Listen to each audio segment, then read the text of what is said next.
Hello everybody and welcome to our brand new podcast series called Mouse Geek. We are here at the Knott's Berry Farm Saloon and I am here joined with my co-host. Hi, I'm Jeffrey Kakal. And I am myself, Darren O'Brien. We're here, like I said, at the saloon and we are here just to kind of do our first pilot episode, I guess. We're sitting here, we have our sarsaparilla bottles. We're up on the second story. Yeah. There's some like British reenactors outside playing drums very loudly. Yeah, I hope. And they keep marching around, so I don't know if they're going to come back. I hope they'll come if back. they do, then oh well, we'll have to deal with that. But so basically, the whole gist of this podcast is to do fun facts and history of of California attractions. Because we're not just going to focus on Disneyland or Knott's Berry Farm. We're going to hopefully try to do... Like Universal? Yeah, individual... We're going to hopefully try to do individual attractions, probably. And, like, we're just going to do like, history of, like, Ghost Town. There's a lot of history in Knott's Berry Farm. I mean, I'd even say that there might be even more history in Knott's Berry Farm's older. Yeah.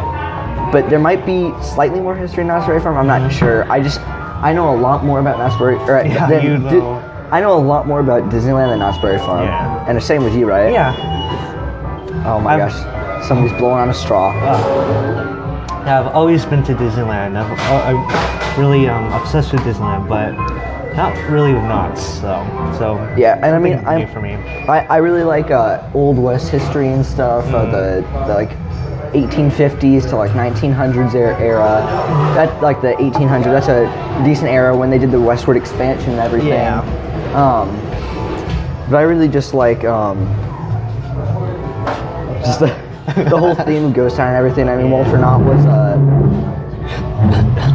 was like a really inventive guy, and you know he started off with their berry farm here. So they started off with having a berry farm. He was the first successful farmer to berry. I'm sorry, there's a lady moving chairs around. There's a lady. Okay, there's just a lady moving chairs around. It's okay. Yeah. But I think the first thing was the berry farm, and then his wife, Mrs. Knott, opened up a chicken restaurant. And then after the chicken restaurant, since it became such a popular restaurant, he started adding things. He first started off with like a rock volcano or something. Of course, we'll get a lot more into detail about this. I'm sorry. We'll get into a lot more detail about this and everything in further episodes and stuff when we come back here and to Disneyland and everything. But it started off with that, and then just kind of slowly added stuff for people to view and everything. I think he put in like a garden or something. Yeah.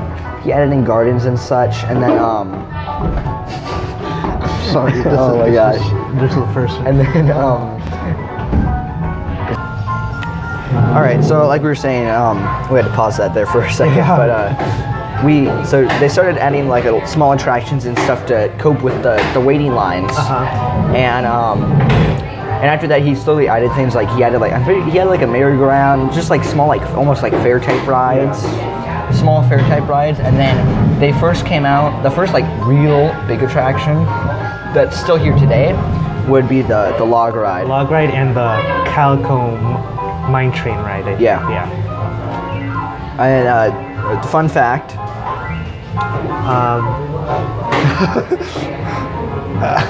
Wait. The log ride opened in 1969, but the first person who rode it was the Duke himself, John Wayne. I didn't even know about that. Yeah, I think I heard that somewhere. I'm not exactly sure where I heard that from, but yeah, he was the first person to officially ride it as like a guest, I guess. Yeah. But it was, I believe it was the second built log ride in the world. The first one was built somewhere in Europe? No, it was in the U.S., but not exactly sure where, but. It was at a Six Flags park, and it's still open today. It still operates, but the guy came up to Walter Knott and asked him if he wanted this ride in his, he wasn't really a theme park yet, but in his thing of rides, and he was like, well, it's a little too risky, it had never been done before, and he didn't want to take the chance, and he didn't want to ruin his business if it didn't work out. So because of this, the guy moved out, and it was a success at the Six Flags park. And then he was like right away, he jumped on the train, and it was the first themed log ride. So I know there's a lot of like bigger theme parks like Six Flags and stuff, and like other Cedar Point parks, because this is now a Cedar Point park. Yeah. But they're not themed. Right? A lot of log rides aren't themed. Yeah. The only like big main themed log rides right now is the Calico Log Ride, which is the one that they have here, and then the Splash Mountains at all the Disney parks. But the train ride, the Calico Mine Ride, opened up. I'm not exactly sure when. I had to look up that. Like I said, we're not really getting into detail about the park or anything. Yeah. But so Walter Knott also was a big Ghost fan, not Ghost Town. Yeah. But he was he liked ghost towns and stuff like that. So he actually relocated a lot of buildings from California ghost towns. So like when you're walking around the ghost town here in Knott's Berry Farm, some of the buildings here are real, like the outside of them and stuff. Of course, they've redone the interiors, but like I'm pretty sure the saloon, which is what we're sitting in right now, it's original, right? is the outside, like it's an original building. Yeah. But not just that, the saloon is like an original building. I think the hotel, which is a gift shop, the hotel that they have here is an original ghost town building, along with a couple other things too. They have like a bottle house and stuff, but just like he was a really guy into history, a really big guy into history. And something else that he did, almost like a side project, I guess you could say, was restoring the ghost town Calico. Now, probably won't be for a while until we get out to Calico Ghost Town. Eventually, I hope to get out to Calico Ghost Town to do some videos and stuff there. And go to, I really would like to go visit, when I'm older and I get out of high school and stuff, I'd like to go visit ghost towns around the West Coast in like Nevada, New Mexico, California. But I know obviously I can't do that right now. I'm in high school. I still have 2 more years, so that probably won't be for a while unless I drop out of high school, which I don't think my parents would be too happy about that. I'll be happy about. Yeah, but so basically for this podcast right now, it's just going to be talking about facts and stuff. Some of them we'll have videos with. I know this one I'm just going to have some pictures and videos with. Yeah. We're sitting in the saloon, so the lighting isn't the brightest right now because there's not really anywhere else that's quiet inside, out in the park. We could sit at like a table or something outside of Ghost Town, but there's a lot more ambient noise. This just has like piano music playing in the background. Like this music. Yeah, it's good. Yeah. But this is the only quiet place right now, but hopefully eventually we can do more of like a video thing. We'll be mainly filming in the mornings, because that's when the theme parks are the quietest. Like we got here right when it opened at 10 and it was pretty dead. It's still not super busy or anything like that, not super long lines yet or anything like that, but it's 11:48, yeah. It's almost 12 o'clock, so it'll start getting pretty crowded soon. I know that the saloon show's at 12:30. We're not going to wait around for that because we're getting picked up at 1. So we're just here kind of for the morning, but we've been on a lot of rides. Yeah, we already went on Ghost Rider. Ghost Rider was the first thing. We went on the log ride twice in a row. And the Calico Mine Ride. Calico Mine Ride one time. The Accelerator twice. 2 times. The Coast Rider, which is like the Crazy Mouse one on the Rip-Off Boardwalk. Which we'll talk about that later, about like how they kind of copied the idea and just past rides. Because I think like there's actually quite a bit of rides that used to be here, because this is older than Disneyland. The Ghost Town had its 75th anniversary last summer with their Ghost Town Alive, and I asked the employee, and they are doing the Ghost Town Alive this year, so I'll probably do some vlogs of that, not necessarily a podcast, maybe a podcast explaining it. Oh, the music stopped. Oh, So now it's really creepy. Quiet. There it is. Now it's back. But yeah, it's just Ghost Town just celebrated 75th, so this is the 76th year of Ghost Town. But Ghost Town's been here pretty long. The longest thing here is obviously the oldest thing here is the Mrs. Knott Chicken Farm, or not Chicken Farm, but the chicken restaurant.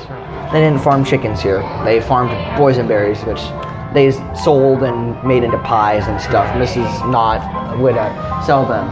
I believe her name was what, Cordelia? Cordelia Knott. Knott. That was her name, and then Walter Knott. And as another YouTuber that I follow, Justin Scart, he calls Walter Knott the other Walt because he's not. Well, you know, you can go ask people, you know, who created Disneyland, who created Mickey Mouse. People know, oh, Walt Disney. I mean, some people have no clue, Walt Knott, which is weird. I mean, Walt Disney Studios implies names, but anyways, and Disneyland and everything like that. But like Knott's Berry Farm, it's after their last name, so there is their name in there, but nobody really I mean, some people don't even know that this used to be a berry farm. Yeah. I mean, a lot of people do know that. They have some I think they still have some boysenberry plants here over by the accelerator, but not too many. But still, it's just, it started out just a simple berry farm, this area of land that they owned, and then he grew, they made money, they built the chicken restaurant. I think if it wasn't for the chicken restaurant, this would probably be like apartments by now. Yeah. Like, honestly, the boysenberries were a big hit. Not gonna lie, because that's the only area that had them. And now, you know, you can buy seeds and grow them, but Walter Knott picked the name boysenberry because of the man who invented a boysenberry. It's like a cross between the blackberry and a different berry. I don't know. There's so many different berries, but it's like a crossbred of different berries, and his last name was like Boysen or something like that. So he named it after that. He called it a boysenberry. They're big purple berries. They look like blackberries, but they're purple. And they're pretty good. You can buy you used to be able to buy the boysenberry jam, and they have they have berry jams and preserves. Right? Well, you used to be able to buy it at like Stater Brothers here in Southern California. You can buy it at Stater Brothers and stuff, which is a grocery store. I'm not sure if they have them all around the country, but they stopped selling them there, and you can only buy them here in the park, or you can buy them outside at their downtown Disney, their shopping area, which is they call it the marketplace, I believe. Yeah. But so they have the marketplace where you can buy it outside, where they have like TGI Fridays and stuff like that, and you can go just there to buy food and stuff. And there's like souvenirs and stuff. But and you can go shopping and stuff for Snoopy. I'm not exactly sure where Knott's Berry Farm adopted the whole Peanuts. Because Knott's Berry Farm is part of Cedar Fair. And Cedar Fair owns the rights. Well, I shouldn't say they own the rights, because like the Schultz family owns rights, but they got like a thing like Caribbean Cruise Lines has like a partnership with Nickelodeon, but it's that type of thing where like they got like the rights to use the characters like how here. Six Flags have like Looney Tunes or something. Yeah, exactly, same type of thing. But yeah, it's still pretty quiet out and everything. Not very busy or anything like that. Some guy came in earlier when we were getting our sarsaparillas, and he was like, "Oh boy, you guys have whiskey here," because they have like old style whiskey bottles hanging up on the shelves and stuff. And they do a saloon show here, like I mentioned earlier. Like 12:30. They have them like every like half hour, starting from 12:30. And they serve like snacks in here and stuff, along with. I think they serve beer and wine in here also. But we're just drinking sarsaparilla, which they serve all around Ghost Town. It's pretty good, decent sarsaparilla. It comes in a glass bottle. Definitely better than like A&W root beer or anything you would buy at 7-Eleven. So yeah, I'm just gonna take some more videos here around Ghost Town. Probably do a little bit more walking around. Maybe hop on another ride or two. It's almost 12 o'clock, so we got about an hour left. But we'll see how ride lines are doing and stuff. But anyways, I think that's all for this episode. We're going to try to do an episode, probably about 15-minute episode, I'd say. We're going to do like a 15-minute episode, and we're going to try to do it once a month. Yeah. It is kind of hard to do it since we do have school right now. During the summer, we can definitely do it once a month, maybe even like twice a month or every other week. Like I said, Jeffrey and I both have season passes to here and to Disneyland. Well, yeah. Well, I mean, Jeffrey doesn't have his pass I don't have my pass anymore because it expired on January, and I haven't been there in a month. And so yeah, really you didn't depressed. renew it, but we can still get in because I have cast member friends and stuff, so that's always a nice thing to have. So we'll be going there. I know we're going This week? 25th. 25th? So next Saturday or something like that. For Swaggy Haggy's birthday party. Shout out to him. But anyway, so hope you guys all enjoy the episode. Just take in some views from Knott's Berry Farm here. Yeah. Have a wonderful day. Bye.